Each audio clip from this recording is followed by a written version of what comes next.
espíritus viajeros, os damos la bienvenida y os invitamos a uniros a esta caravana espiritual.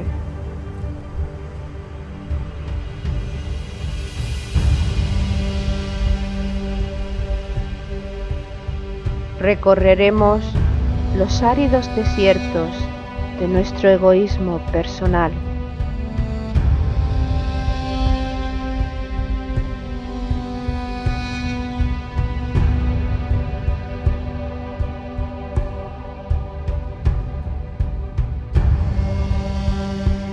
Navegaremos sobre las aguas de los mares y océanos creados por nuestras emociones.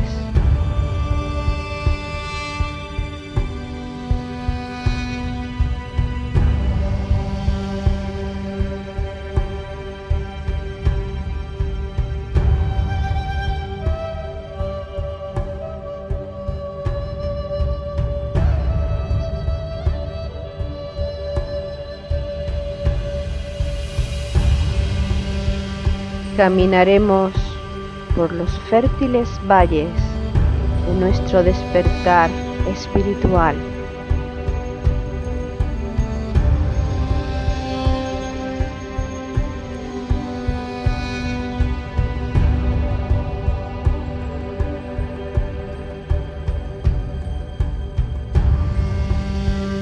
Iniciaremos el ascenso a la montaña sagrada, la morada de nuestro espíritu.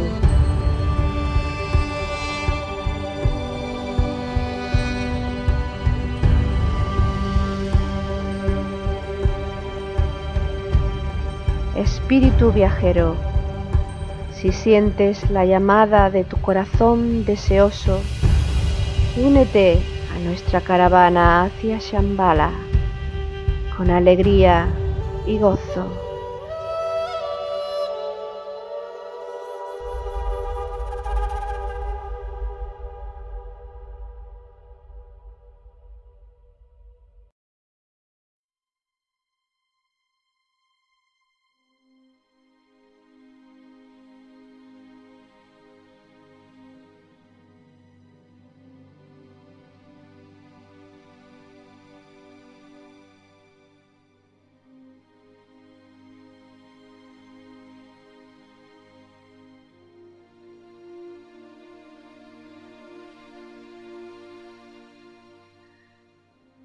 Desde la hora sexta hubo oscuridad sobre toda la tierra, hasta la hora nona. El velo del santuario se rasgó en dos, de arriba abajo.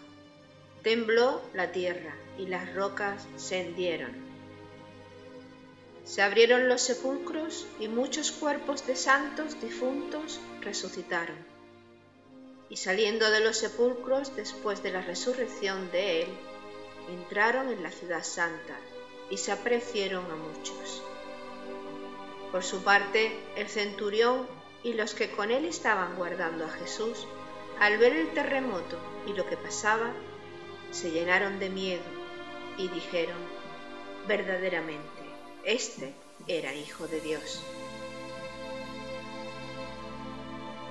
El Hijo de Dios muere en la cruz, pero su naturaleza divina es reconocida solo por las tres Marías y el discípulo amado, que le han acompañado a los pies de la cruz. Esta naturaleza divina debe hacerse manifiesta ante los ojos de los no creyentes, y lo hace cuando el cuerpo de deseos del Nazareno penetra en la tierra para que fructifique el amor entre los seres humanos. En este momento se rasga en dos el velo del santuario. Tiembla la tierra, las rocas se resquebrajan, y el centurión y los soldados reconocen a Jesús como el verdadero Hijo de Dios. Espíritus viajeros, almas en evolución, os damos la bienvenida y os invitamos a que nos acompañéis en la 20ª jornada de nuestra caravana espiritual hacia Shambhala. Cristo sentado a la diestra del Padre. Organizan la caravana Loli Bermúdez y Paco Ortiz. Exaltan la naturaleza divina de Jesucristo las composiciones musicales de Jesús Aragón y Juan Carlos García. Proclaman la naturaleza divina de Jesucristo mediante su palabra Ana Castro y Jesús Jurado. Jesús, Ana, ¿cómo estáis? Pues muy bien, una nueva oportunidad de servir, una sesión más, una jornada más, y el tema que vamos a tocar hoy seguramente que nos va a tocar a todos la conciencia. Hola a todos, pues yo igualmente como vosotros estamos aquí para desarrollar este último episodio porque los episodios no terminan, pero en este caso concreto como el programa que estamos narrando de Caravana hacia Shambhala y la vida de Jesús, pues yo creo que este es el último y esperemos que la luz resplandezca y que nuestras palabras simplemente la expresen. Hemos iniciado la jornada de la caravana haciendo lectura del Evangelio de San Mateo, capítulo 27, versículos 45 al 54. Es una lectura que encierra muchísimo simbolismo y a este respecto Enrique Job Cabalet, en su libro En busca del maestro interior, interpretación esotérica de los evangelios, expresa que en el momento de la muerte del Nazareno, Juan era el único evangelista que estaba presente. Y sin embargo, Juan estos hechos no los narra en su evangelio. En cambio, sí que lo hace y los desarrolla durante el escrito que hizo del Apocalipsis. Enrique Job Cabalet, ante esta situación, expresa que posiblemente lo que trate de significar este hecho es que Juan no sufrió la conmoción de esta absorción por la tierra del cuerpo de deseos de Jesucristo al que hemos hecho referencia, puesto que él ya tenía a Cristo interiorizado. Es decir, da a entender esta omisión de los hechos el que posiblemente se trate de una narración simbólica, de un hecho simbólico. Pero independientemente de si es simbólico o es real, podemos profundizar en la simbología que la lectura del texto encierra. Si os parece, podemos comenzar por la oscuridad que se extendió en el lugar de los hechos, en el Gólgota y en toda Jerusalén, entre las horas sexta y la hora nona. En realidad, siempre que hay un alborear de una conciencia, este alborear va precedido de ni más ni menos que un periodo muy profundo de oscuridad. Una oscuridad que va acompañada de un silencio que parece impenetrable. Precisamente es el campo propicio para que algo muy grande, esotéricamente entendido, espiritualmente entendido, pueda acontecer. ¿Qué puede significar? Los signos extraordinarios que según los evangelios acompañaron a la muerte de Cristo quieren ser testimonio de una nueva era, de la nueva era que comenzaba. Las tinieblas que se extendieron por todo el país, la ruptura de la cortina del templo que cubría el Sancta Sanctorum, lugar santísimo donde solamente el sumo sacerdote podía entrar para ofrecer el sacrificio expiatorio, significa o son expresión de que la antigua alianza había terminado y entraba un nuevo orden divino. Orden divino que nosotros estamos tardando en establecer. Si hacemos analogía con los signos, los trabajos de Hércules, podremos ver que el trabajo número 6 es nada menos que Virgo, el momento en que alma y personalidad deciden ni más ni menos trabajar juntas para dar fruto a una verdadera conciencia. Y el trabajo número 9 es Sagitario, el signo del iniciado, el signo del silencio. Por lo tanto, el nacimiento de la conciencia crística ha convertido al discípulo en un auténtico iniciado. En la parte final de la lectura llama la atención el hecho de que precisamente los garantes del pueblo o del imperio que había conquistado a los judíos, un imperio externo, pues precisamente sus representantes, y no el pueblo judío que se hallaba presente allí a los pies de la cruz, fueron quienes reconocieron la naturaleza divina del Nazareno. Simbólicamente tiene mucha importancia, ¿no? Porque yo pienso que realmente la naturaleza divina solamente es capaz de reconocerla quien está más desarrollado en su conciencia. Es imposible que la materia reconozca lo divino. Por eso nuestro trabajo evolutivo, que consta exclusivamente y de forma amplísima y con unas largas vidas de por medio del desarrollo de nuestra conciencia, pues en la medida que nosotros nos vayamos desarrollando, iremos reconociendo la divinidad, la nuestra propia, porque hombre, conócete a ti mismo y conocerás el universo, la nuestra misma y la de aquel que tiene esa divinidad manifiesta.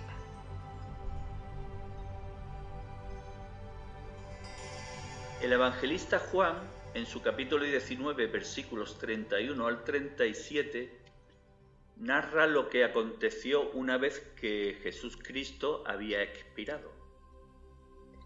Los judíos, como era el día de la preparación, para que no quedasen los cuerpos en la cruz el sábado, porque aquel sábado era muy solemne, rogaron a Pilatos que les quebraran las piernas y los retiraran.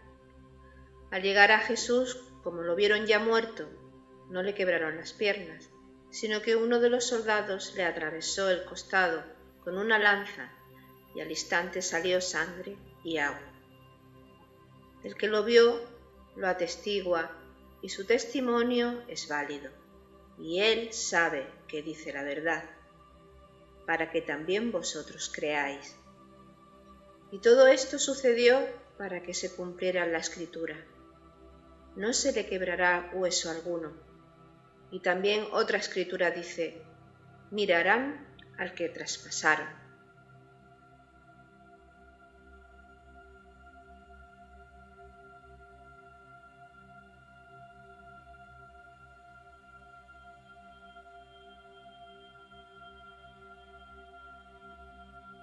La primera parte de la lectura hace referencia a la actitud humana, a la importancia que le damos a lo superfluo y la poca importancia que le damos a lo que realmente es importante, es verdadero.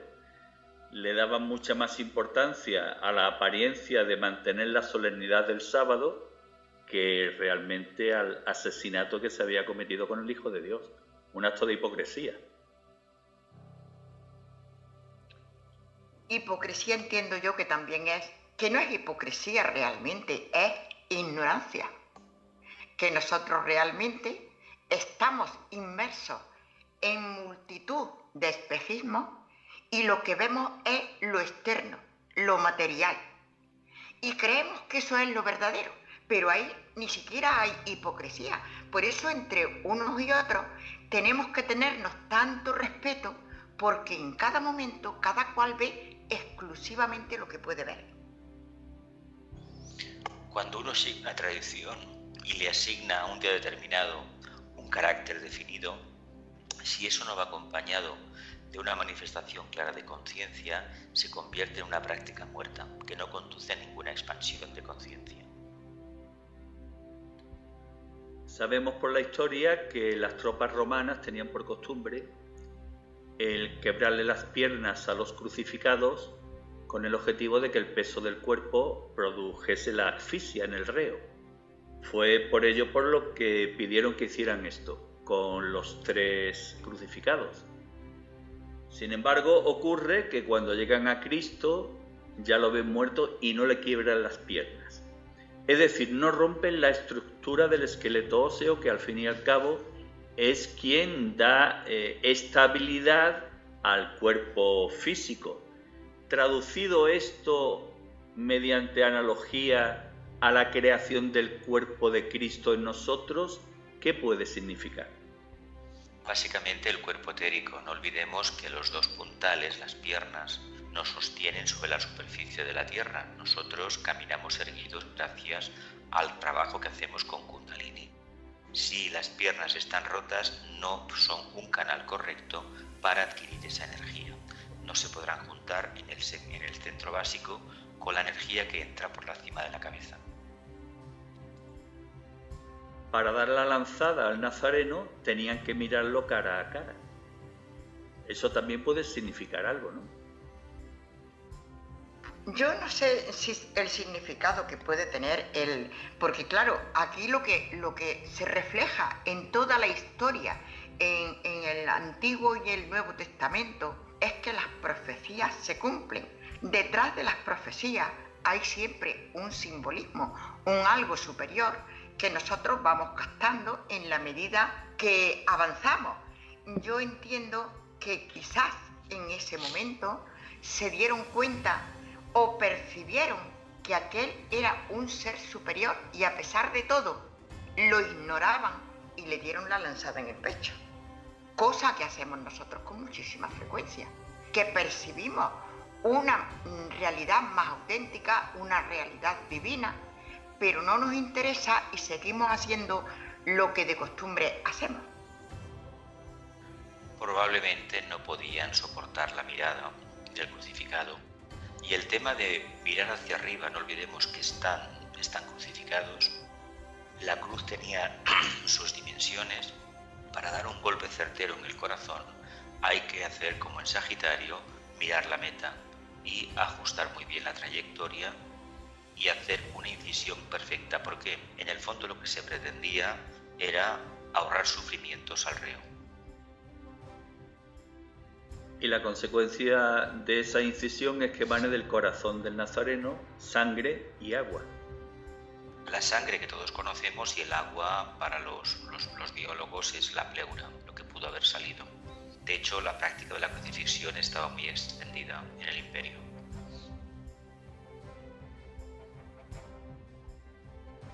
La lectura finaliza con la reafirmación y reiteración de que quien lo escribe fue testigo presencial de los hechos. Es como testimoniando lo que allí ocurrió, ¿no? Y ese testimonio da pie a lo que tú habías comentado, Ana, de la confirmación y de la realización de las profecías realizadas con anterioridad. Por eso las profecías decían que no se le quebraría ningún hueso y que además mirarían al que traspasara. Juan le atribuye el hecho de que emanara agua y sangre del costado de Cristo. Entiende que ve en ello el cumplimiento de la profecía de Zacarías. Me mirarán a mí, a quien traspasaron. Y añade expresamente que ese es el testimonio de un testigo ocular de lo que realmente sucedió y que él personalmente garantiza que es cierto. O sea, que una vez más las profecías se cumplen y realmente el objetivo de toda profecía es un objetivo alto y elevado que nosotros difícilmente llegamos a comprender. Pues continuemos nuestro relato. ¿Qué ocurrió con la sepultura? Pues que José de Arimatea y Nicodemo, que eran discípulos secretos del Nazareno, pidieron permiso a Pilato para descender el cuerpo de Jesús, llevarlo y darle sepultura en un sepulcro nuevo. Lo hicieron así y una vez en el sepulcro amortajaron el cuerpo y le taparon los orificios corporales con perfumes.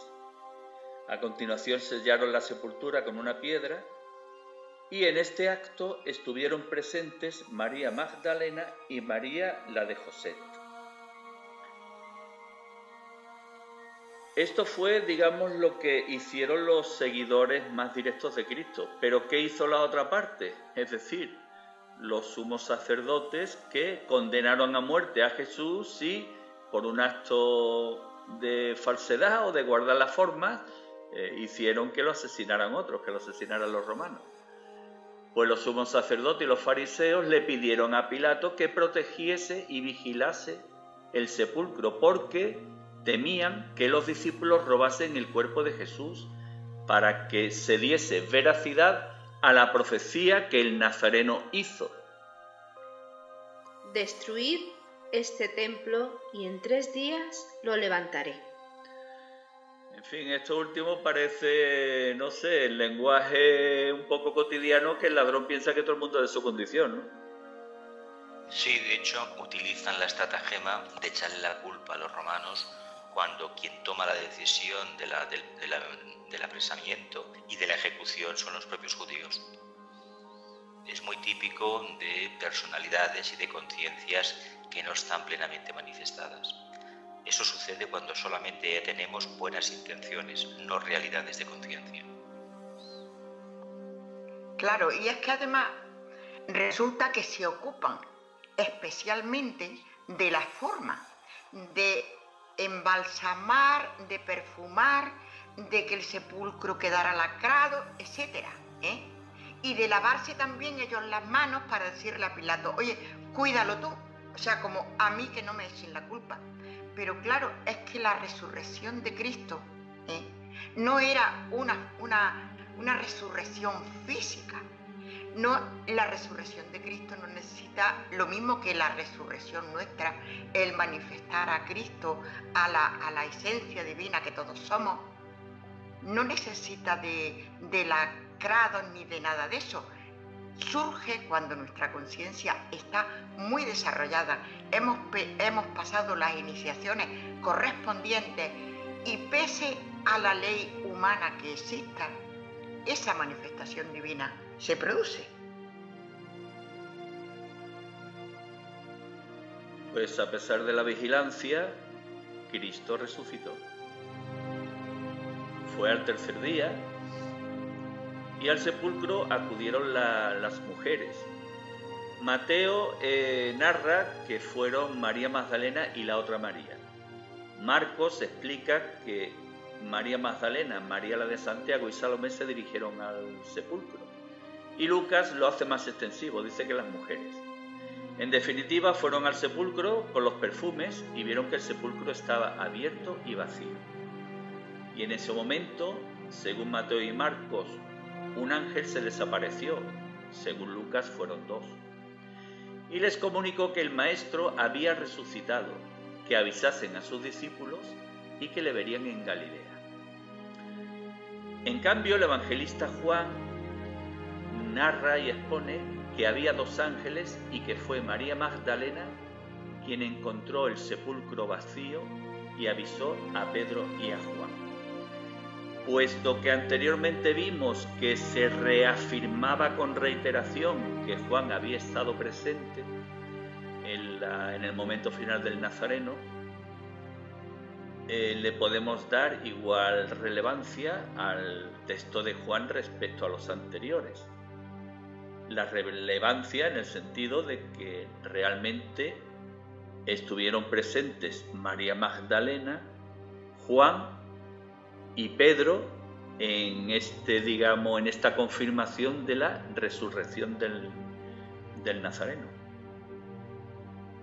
Lo que tenemos de hecho es que ellos acuden al sepulcro, este está vacío y allí no está el cuerpo del maestro, no está el cuerpo del instructor. Bien, lo que podemos entender aquí es que el cuerpo de enseñanza no es lo mismo que el cuerpo a través del cual esta enseñanza se manifestó. El cuerpo físico no lo vamos a encontrar, pero sí que hay una resurrección en tanto y en cuanto el mensaje que el maestro transmitió empieza a fructificar en ellos. Y además se podría decir que queda la constatación física de la resurrección de 2 formas.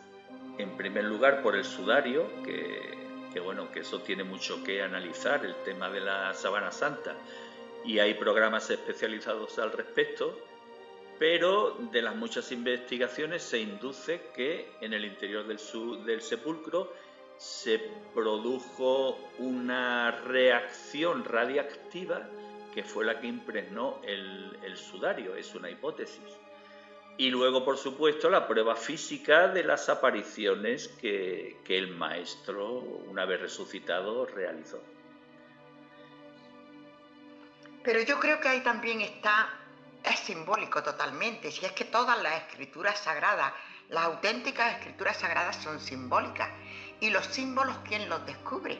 Los símbolos los descubre el que ha desarrollado su conciencia, que es la que le permite ver esa parte divina que no se puede ver con los ojos físicos. Entonces, es igual en este caso de que Jesús o Jesucristo se le apareciera a los discípulos. ¿Quiénes son los que vieron al Maestro? Vieron al Maestro los que habían desarrollado su nivel de conciencia hasta el extremo de poder percibirlo. Yo sinceramente no lo sé porque puedo estar equivocada. Y nosotros, espiritualmente hablando, esotéricamente hablando, nunca afirmamos nada, porque nada tenemos seguro hasta que ya hemos trascendido nuestra mente concreta, nos hemos unido a la mente abstracta y entonces estamos viendo como espíritu. Y ahí ya hay verdad plena. Mientras tanto, podemos estar en error, pero aun en esta vida, ¿quién es quien puede acceder al plano divino? Simplemente y únicamente el que haya evolucionado hasta el extremo de poder captar esa divinidad. Pero el simbolismo yo creo que radica en lo que hemos venido insistiendo en programas anteriores. El hecho de la distinción que hace entre el estado inicial de la fe en Cristo, representado por Pedro, y el estado final, representado por María Magdalena y Juan, como discípulos que verdaderamente han interiorizado la naturaleza crística. Digamos, el alfa y el omega en esa evolución del espíritu crístico en nosotros. Pero recordemos cómo sucedió, según el evangelista Juan, esta aparición a María Magdalena. A ello hicimos mención en el programa número 11, Cristo y las mujeres. Y la verdad es que si empatizamos y nos ponemos en la piel de María Magdalena, no podemos por menos que conmover nuestro corazón.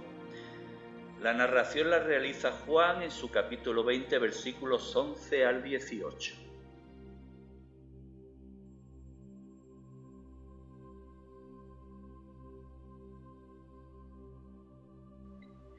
Estaba María junto al sepulcro fuera llorando, y mientras lloraba se inclinó hacia el sepulcro y vio dos ángeles de blanco, sentados donde había estado el cuerpo de Jesús, uno a la cabecera y otro a los pies. Ellos le dijeron: «Mujer, ¿por qué lloras?». Ella le respondió: «Porque se han llevado a mi Señor y no sé dónde le han puesto». Dicho esto, se volvió y vio a Jesús de pie, pero no sabía que era Jesús. No lo reconoció. Jesús le dijo: «Mujer, ¿por qué lloras? ¿A quién buscas?». Ella, pensando que era el encargado del huerto, le dijo: «Señor, si tú lo has llevado, dime dónde lo has puesto, y yo me lo llevaré». Jesús le dijo: «María». Ella se volvió y le dijo en hebreo: «Rabuni», que quiere decir maestro. Y le dijo Jesús: «No me toques, que todavía no he subido al Padre, pero vete donde mis hermanos y diles que subo a mi Padre y vuestro Padre, a mi Dios y vuestro Dios». Fue María Magdalena y dijo a los discípulos que había visto al Señor y que había dicho estas palabras.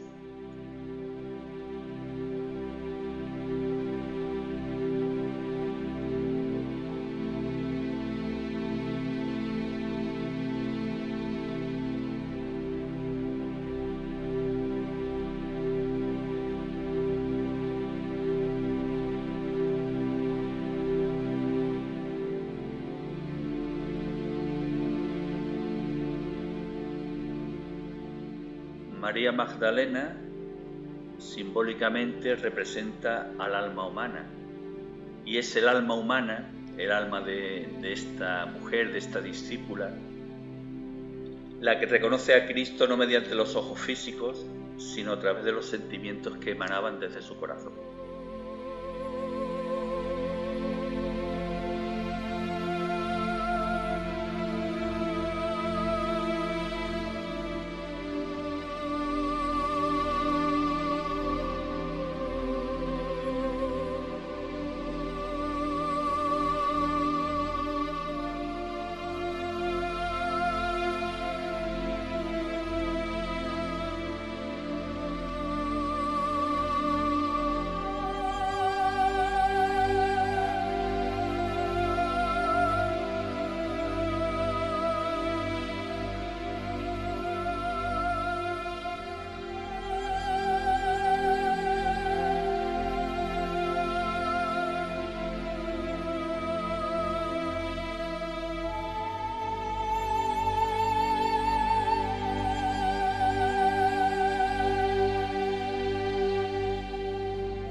Como hemos dicho anteriormente, efectivamente a Cristo solamente se le puede ver a través de una conciencia desarrollada.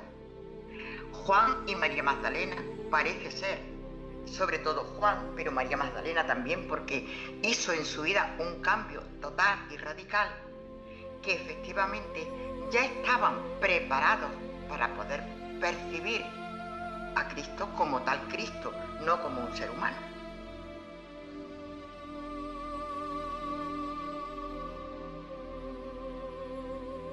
¿Y cómo recibieron los sacerdotes del templo la noticia de la resurrección del Nazareno? Pues podríamos decir que volvieron a las andadas. Lo cuenta Mateo en su capítulo 27, versículos 1 al 13. Y dice el evangelista que los soldados informaron a los ancianos de lo sucedido y que estos dieron una buena suma de dinero a los soldados, advirtiéndoles: decid, sus discípulos vinieron de noche y los robaron mientras nosotros dormíamos. Claro, nos veían y creían que podían seguir con sus engaños. Realmente eso lo podemos percibir todos los que iniciamos el sendero espiritual, que efectivamente es muy difícil ver el trasfondo, la verdad, la autenticidad de nuestra vida, que está ligada íntimamente a Jesucristo y sobre todo a Dios, que por algo somos a su imagen y semejanza. Y el mismo Cristo dice: mi Padre y vuestro Padre, mi Dios y vuestro Dios. Entonces es muy difícil captar esta realidad, como a todos los ajenos a este camino les parecía sumamente extraño. Utilizaron la materia, pagaron dinero para que nadie se escandalizara, nadie pensara que efectivamente aquel ser que había muerto crucificado era un ser extraordinario. Y entonces dice: sus discípulos han robado su cuerpo. No encontraban otra explicación para salir airosos. Cree el ladrón que todos son de su misma condición. Como ellos no podían creer de ninguna manera en una cosa que se escapaba a su comprensión y a su poder y al control que tenían de la situación, se inventaron esta solución que es más antigua que la humanidad: sobornar para que se propagara la mentira, cuando ellos vivían en la plena mentira. Pues bien, a partir de este momento fueron numerosas las apariciones de Jesús Cristo a sus apóstoles. La primera de ellas es mencionada sin aportar detalles apenas por el evangelista Marcos, pero en cambio Lucas sí lo hace de un modo detallado.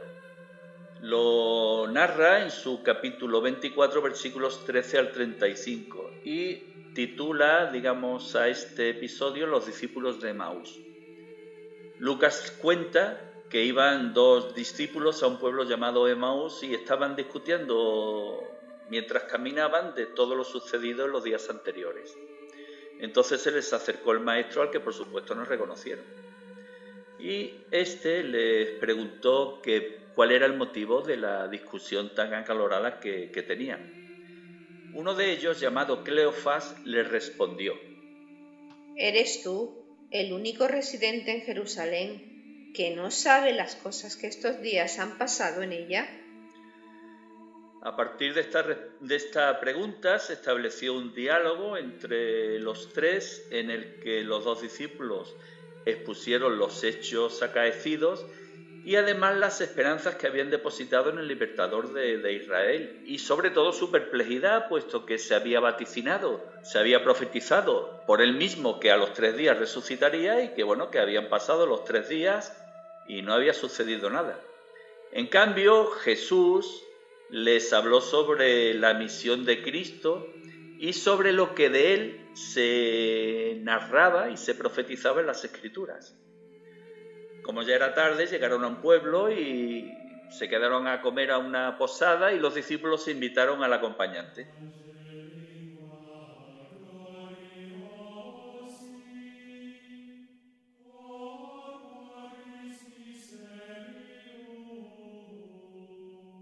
Una vez que estaban en la mesa, Jesús tomó pan, lo bendijo y se lo repartió. Y fue en este momento cuando ellos le reconocieron. Entonces desapareció y se dijeron uno al otro: ¿No estaba ardiendo nuestro corazón dentro de nosotros cuando nos hablaba en el camino y nos explicaba las Escrituras?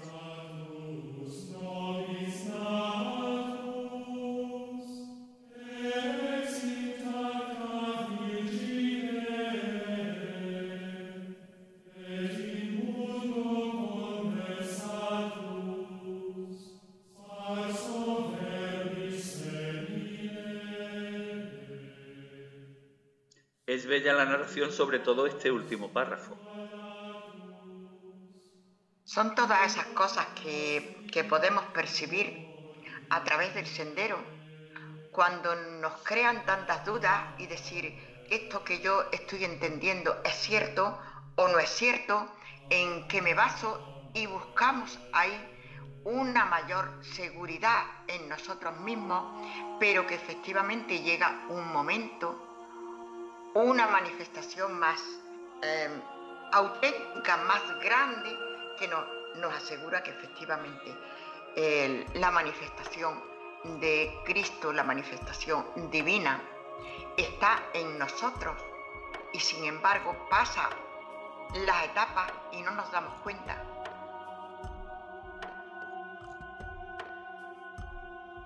La segunda aparición es narrada por Juan en su capítulo 20, versículos 19 al 21.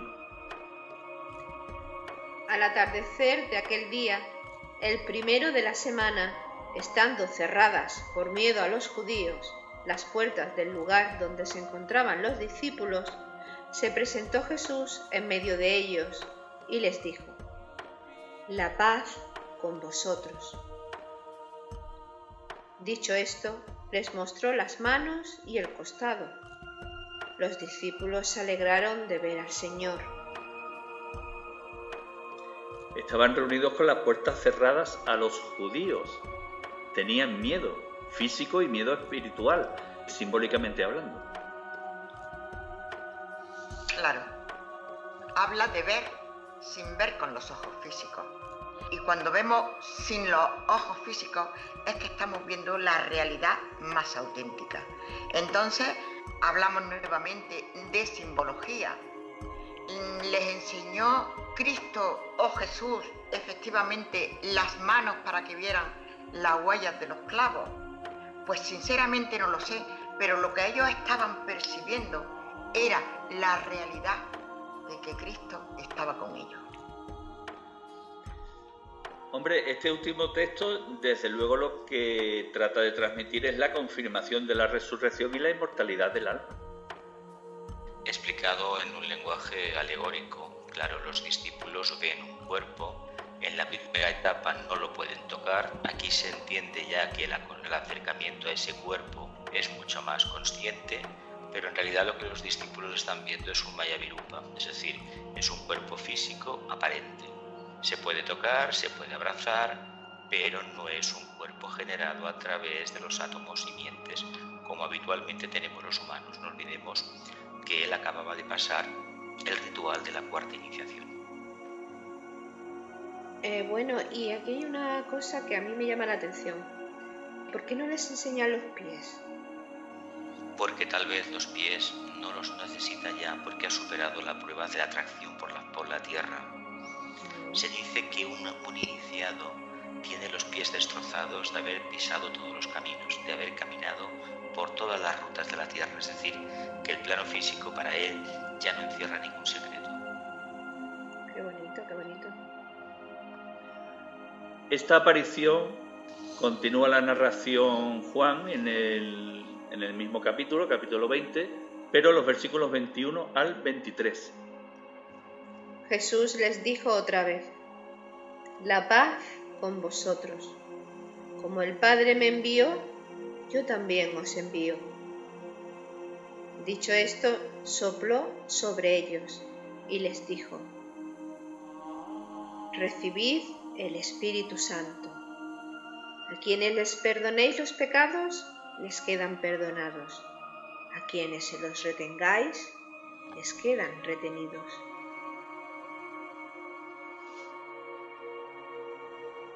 Yo pienso que aquí, en este pasaje, ha existido mucha confusión por parte del descifrar esta simbología. Porque claro, de ahí nacen, de esta simbología, podríamos decir que nacen, o al menos yo así lo entendí, así me lo explicaron, que el sacramento de la confesión era un sacramento en el que el sacerdote nos perdona los pecados. Realmente pudiéramos decir, si aceptamos este ritual, que realmente no nos perdona ese sacerdote, esa persona física que está allí. El único que realmente nos puede perdonar es Dios. Y efectivamente, mientras nosotros no cumplamos con nuestro deber, no redimamos nuestra materia, efectivamente, como dioses en potencia que somos, esa materialidad, esos posibles pecados se nos quedan retenidos porque somos nosotros los que los tenemos que limpiar.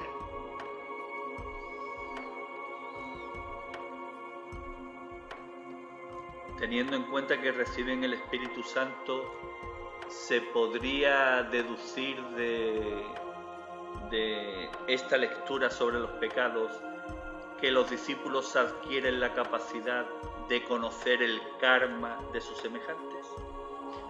Porque previamente han conocido la causa y el poder del karma que ellos tienen y la capacidad de regenerar mediante correctas acciones este karma. Eso equivaldría en un lenguaje esotérico a lo que significa popularmente el perdón. El perdón, por lo que sabemos, es un artilugio que los humanos un artificio que hemos creado para descargar nuestra conciencia. Si yo digo yo te perdono, en el fondo, no olvidemos, estamos adquiriendo un punto de vista autoritario como más elevado. No existe tal cosa como el perdón. Lo que sí existe, debe de existir, es un olvido de la acción que uno ha cometido negativamente. Olvido que debe de estar basado en una reflexión que conduzca a un cambio de actitud y de comportamiento.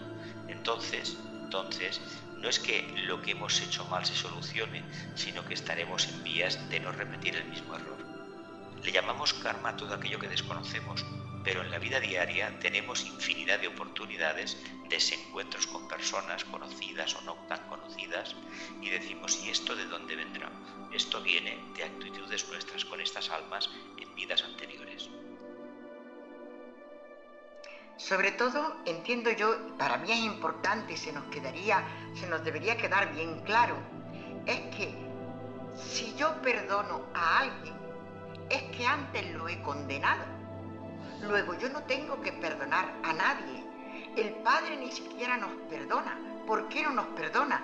Porque nosotros tenemos que seguir nuestro proceso evolutivo y somos nosotros mismos los que regeneramos esos fallos, esos errores, esa apego a la materia, somos nosotros mismos. ¿Cómo recibimos nosotros y todos los apóstoles o los posibles apóstoles? Porque el apóstol es que se dedica con una comprensión mayor al servicio a los demás, ¿no? ¿Cómo se recibe? Se recibe porque en potencia esa esencia divina, ese espíritu lo tenemos en nosotros y lo compartimos en la medida que lo desarrollamos. Y en esa medida que lo desarrollamos no tenemos que perdonar a nadie, tenemos que comprender y tener compasión, porque los mismos errores que han cometido o que cometen otros compañeros o caminantes o hermanos nuestros son los mismos que nosotros hemos cometido anteriormente. De ahí nos nace esa comprensión y esa compasión.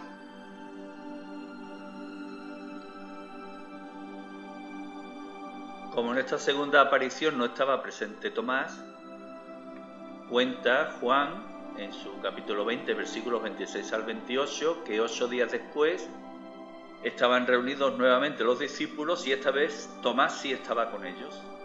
Entonces Jesús se presentó en medio de ellos, estando las puertas cerradas, y dijo: La paz con vosotros.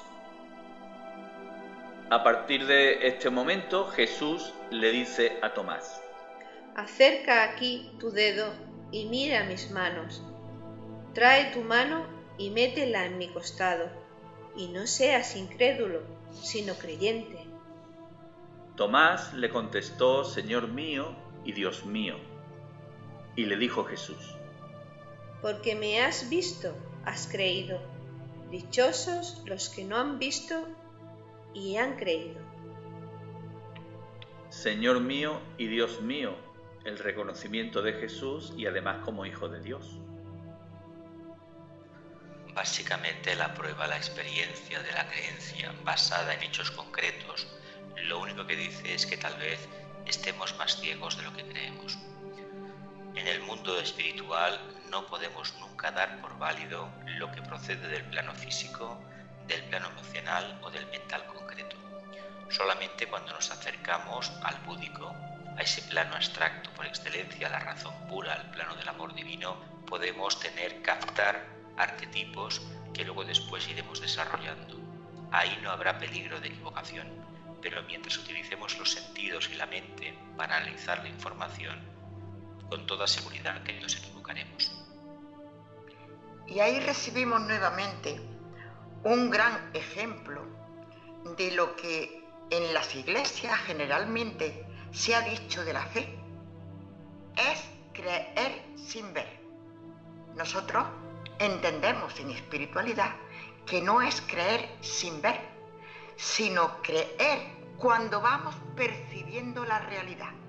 Pero esa realidad no la vamos percibiendo cuando, por ejemplo, como Tomás ha podido meter el dedo en la llaga, sino cuando efectivamente nosotros hemos desarrollado nuestra conciencia, que nuestra conciencia es nuestra esencia divina, consecuencia del esfuerzo y trabajo que hacemos para redimir la materia. Entonces, la fe auténtica no es creer sin ver, es que percibimos la verdad.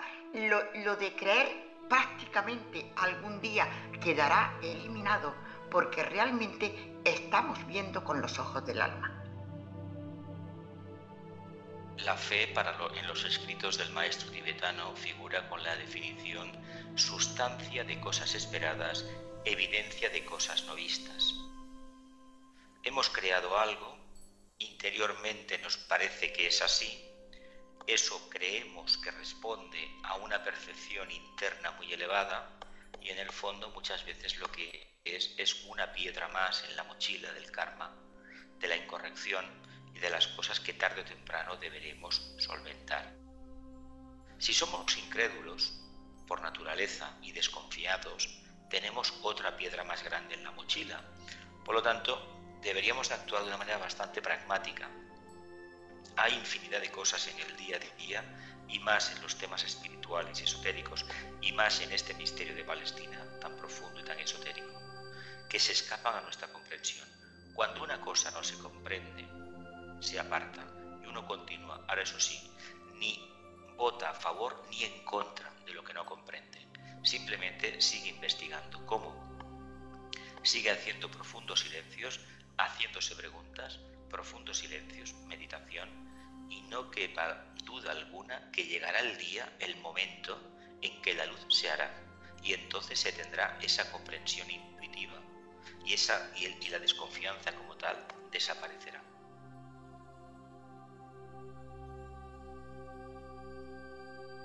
Juan, en el capítulo 21, versículos 1 al 14, narra la cuarta aparición de Jesús Cristo resucitado. Se produjo a orillas del lago Tiberíades y, según cuenta el evangelista, un grupo de discípulos fueron a pescar de noche, y entre ellos estaban Pedro, Tomás y Juan. De noche no pescaron nada, y cuando amaneció comprobaron que estaba Jesús en la orilla, aunque no lo reconocieron. Y ese personaje que estaba en la orilla le dijo que echase las redes a la derecha de la barca.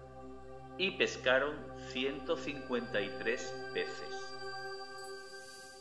Jesús había encendido en la orilla las brasas y había puesto sobre ellas un pez y pan. Y entonces le pidió a los discípulos algunos peces y comieron. Los discípulos ya le habían reconocido.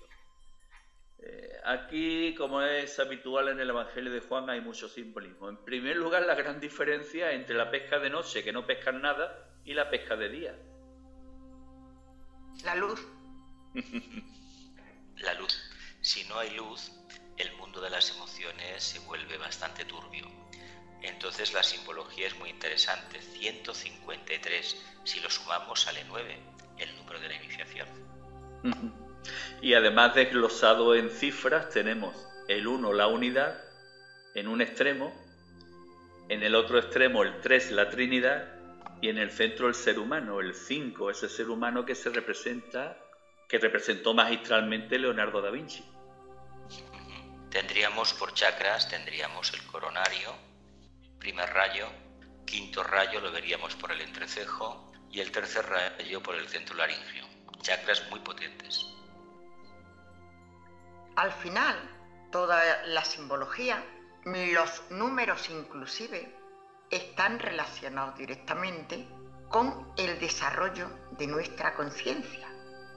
El desarrollo de nuestra conciencia nos hace pasar por todos los distintos rayos que nosotros luego, en esas vidas X que pasemos, tenemos que equilibrar para no situarnos en ninguno de los extremos, sino en el punto de equilibrio. La unidad, que efectivamente es de donde todo nace, y la potencia absoluta, el amor y el poder. El 5 que tú lo has relacionado, Paco, con Leonardo da Vinci. El ser humano. Yo también digo, no quiere decir que, porque en realidad los símbolos, cada cual los va interpretando según su conciencia. Ese es el verdadero significado de cada símbolo y no tenemos acceso a un nivel superior porque mientras no desarrollemos más nuestra conciencia solamente vamos a ver eso, ese límite, el círculo no se pasa y entonces ahí puede estar el ser humano como el cuaternario y el alma que también está con ello, 4 y el alma 5 y la Trinidad lógicamente que siempre está con nosotros. Prosigue el relato Juan y en sus versículos 15 al 23 explica que cuando estaban todos los discípulos con Jesús, el Nazareno resucitado se dirigió a Pedro y le dijo: Cuando llegues a viejo, extenderás tus manos y otro te ceñirá y te llevará a donde tú no quieras. Y así fue como le indicó el tipo de muerte con el que iba a glorificar a Dios. Y a continuación le dijo: sígueme. Pedro le siguió, y tras Jesús y Pedro iba Juan. Pedro se percató de ello y le preguntó a Jesús de una forma muy curiosa: Señor, ¿y este qué? Entonces Jesús le respondió: si quiero que se quede hasta que yo venga, ¿qué te importa? Tú sígueme. Finaliza Juan el relato enfatizando que Jesús había dicho esto y no había dicho que Juan moriría. ¿Qué os parece? Pues yo entiendo que aquí se nos muestra perfectamente un axioma que repetimos mucho en espiritualidad, que es que el camino es personal e intransferible. El camino de Pedro, de Juan, de Antonio, no tiene que ser exactamente igual al camino de otros seres humanos. ¿Por qué? Porque cada uno tiene sus cuentas pendientes. Entiendo, cuando hablo de cuentas pendientes, me refiero a karma que naturalmente tenemos que vivir, porque el karma no es un castigo, sino una enseñanza que a través de ello y a través de los hechos correctamente realizados nos están enseñando y estamos redimiendo con ello nuestra materia. Y entonces cada uno tiene sus cuentas pendientes, sus cuentas que liquidar y su nivel de conciencia que ha desarrollado. Luego, a uno nos puede llamar Dios, el Padre, Cristo, en un momento determinado, para unos hechos determinados, y a otros para otros.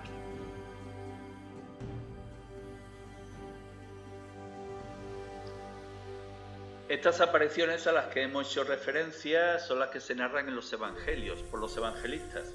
En cambio, los Hechos de los Apóstoles hablan de 40 días de apariciones. Y en el capítulo 1, versículos 1 al 3 de los Hechos de los Apóstoles podemos leer lo siguiente.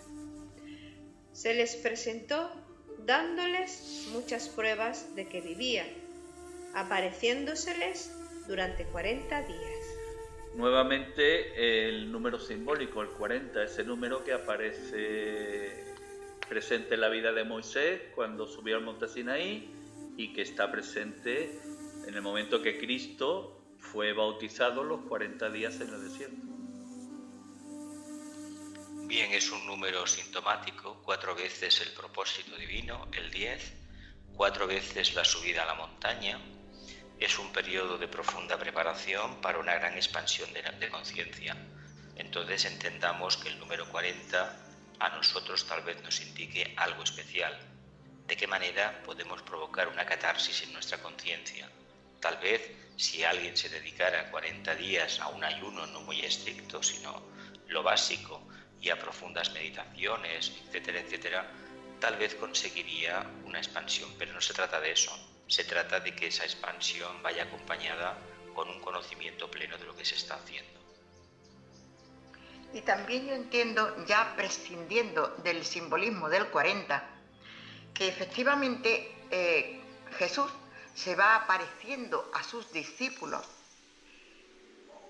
y entonces unos lo reconocen antes, otros lo reconocen después, pero sin embargo les quiere hacer ver que el que había estado con ellos físicamente sigue existiendo, está ahí, y que la vida continúa para él y para todos.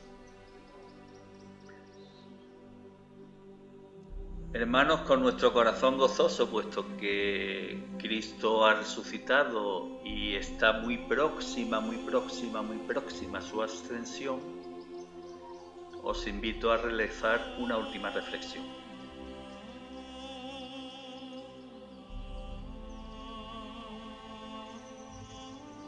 Yo diría que hemos hecho un recorrido por la vida de Jesús muy importante. No sé si habremos dado con las claves más auténticas y que más nos puedan aportar para nuestra vida. Pero realmente todo esto que hemos estado hablando también nos lo podemos aplicar a nuestra vida, porque todos nacemos, que es la primera iniciación. Todos seguimos con las iniciaciones correspondientes, todos seguimos cayéndonos y levantándonos, todos nos vamos conociendo y todos llegamos a ver la realidad más auténtica, al Cristo más auténtico, a la divinidad. Hemos asistido a un proceso iniciático, a un gran proceso iniciático, a una gran expansión de conciencia, con todo el desapego. Hemos asistido a la cuarta iniciación, a la crucifixión. Después vendrá el momento de la resurrección. Pero lo importante es que seamos capaces de comprender que en la cruz fija, esa cruz compuesta por 4 constelaciones impresionantes, Tauro, Escorpio, Leo y Acuario, como almas nos debemos crucificar, porque esa es la cruz por excelencia del servicio. Si sumamos los rayos, el 4 y el 5 nos da 9, y 9 es el propósito que tiene el Creador para sus hijos. La iniciación, la gran expansión de conciencia que precisamente posibilita que estés a su lado.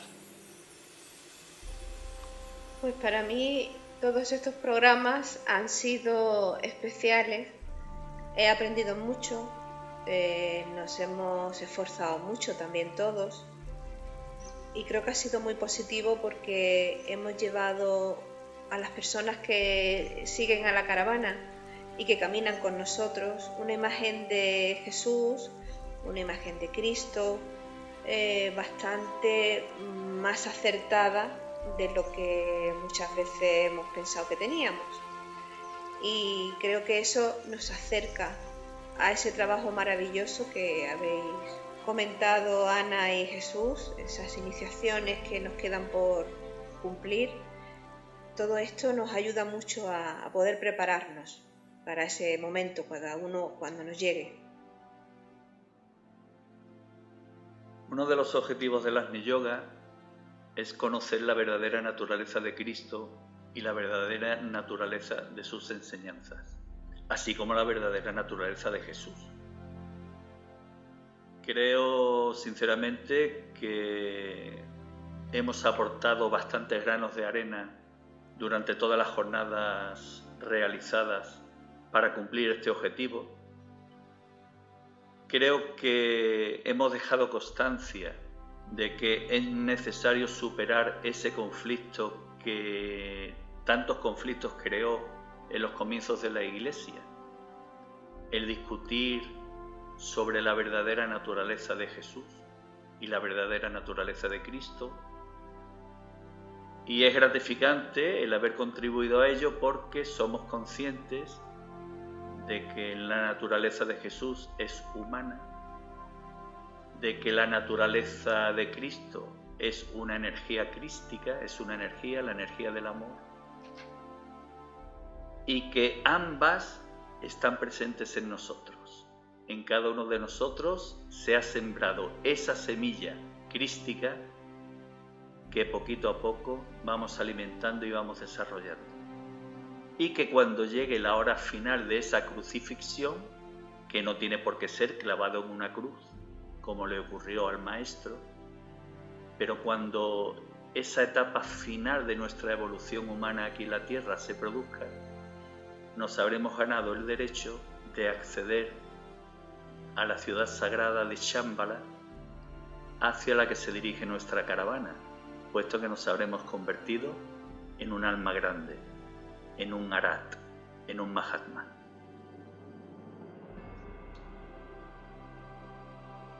Como se afirma en Hojas de Jardín del Moria, el último gran maestro sufrió una muerte ultrajante por algo que la humanidad debió haber conocido hace mucho tiempo. Jesucristo, manifestación en la tierra del amor divino, se sacrificó voluntariamente por amor a la humanidad. El amor divino debe penetrar profundamente en el corazón del hombre, debe conquistarlo y regenerarlo antes que éste pueda apreciar la enormidad de sus ofensas en contra de la ley divina y se perdone por los pecados cometidos en contra de sí mismo. Conocer la verdadera naturaleza de Jesús Cristo y sus enseñanzas es esencial para que nuestra alma manifieste a Cristo. Mientras Jesús Cristo ascendía a los cielos, los ángeles del Señor transmitieron un mensaje a los galileos y, por supuesto, a todos aquellos que tengan oídos: la segunda venida de Cristo en el corazón del ser humano. Hechos de los Apóstoles, capítulo 1, versículos 1 al 10.